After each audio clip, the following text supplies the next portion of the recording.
Imagine your peaceful Sunday shattered by the sound of boots on your front porch, only to find faux lawmen accusing your decorated war hero grandfather of crimes he never committed.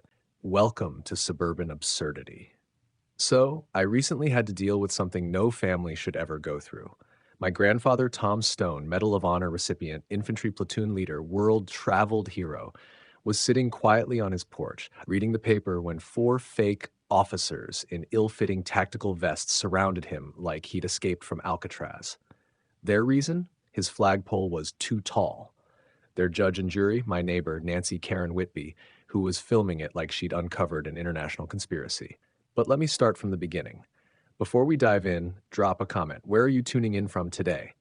Nancy is the kind of HOA tyrant who owns 3 clipboards, prints out every email for record keeping, and treats her pastel-pink duct tape notices like presidential executive orders.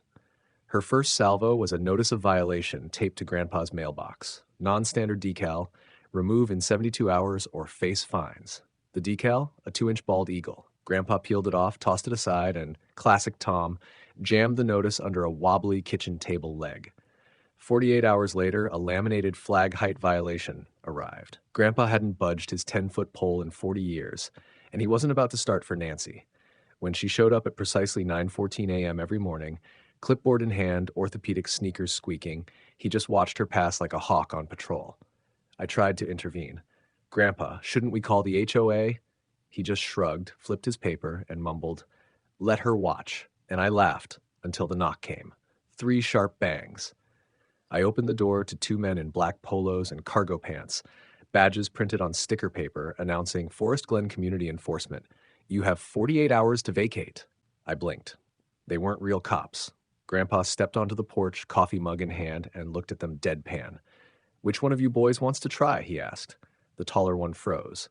Grandpa's calm stare said more than any badge could. 10 seconds later, the pretenders melted away to their dented SUV. That's when I realized this was more than petty HOA drama. It was war, and Grandpa had been to war before. After the fake eviction squad retreated, Nancy didn't relent. She doubled down. Within 24 hours, hand-delivered letters declared Grandpa a security threat. She'd invented new community patrols, complete with walkie-talkies and zero authority. Our street became a theater of phony lawmen pacing the sidewalks at dusk. Inside, Grandpa just smiled. A week prior, I discovered his old footlocker in the attic, sealed, dust-caked, and bearing a Pentagon seal. When I hesitated to open it, he winked and said, "Use the key, Jake. It's for emergencies." What I found inside was staggering. Redacted mission reports, classified orders, and a rugged field command pistol stowed in foam. Grandpa's calm assertion, "I've served under real orders, not Mrs. Whitby's bylaws," was more powerful than any squad of knockoff enforcers. That night, we activated the driveway cam. 2 days later, Nancy arrived in her sedan at warp speed, phone in hand, and rammed Grandpa's parked truck. She swore she'd been hit, got me ticketed, and held the neighborhood board hostage with her tears. My phone buzzed. Citation for reckless driving.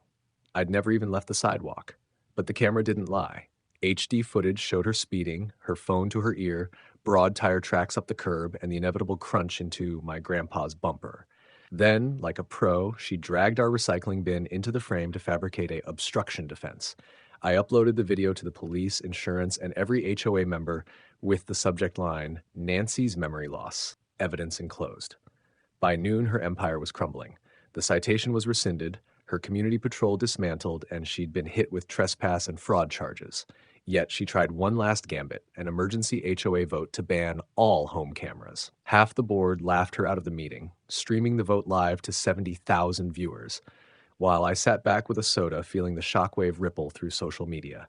But none of that was Grandpa's style. His solution was quieter, surgical. He handed me a flash drive labeled Operation Shield, strictly for vet-only emergencies. The next morning, our mailbox flags flew higher, our garage cams were triple encrypted, and the neighborhood felt safer.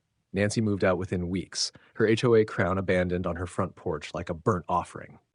Fast forward 6 weeks. Forest Glen's HOA rests quietly under new democratically elected leadership. The last notice in our mailbox? A final letter dissolving the HOA, citing verified violations of federal law, misuse of resident funds, and impersonation of authority. Grandpa didn't read it aloud. He just nodded, cradled his coffee, and said, "That's better." We held a small block party to raise the eagle flag on Grandpa's restored 10-foot pole. Neighbors brought cakes shaped like hero medals and mini flag cupcakes. No speeches, just heartfelt nods to Tom Stone, combat medic, field commander, and now our very own neighborhood shield. Nancy Karen Whitby? She quietly cashed out, her house now under new ownership. Legal filings show multiple indictments for impersonation, fraud, and extortion. Her plea deal includes community service, probation, and a lifetime HOA ban. Her final legacy, a cautionary tale about the perils of power forged by fear. So tell me, if your mailbox bore forged orders and a fake badge, would you stand by quietly?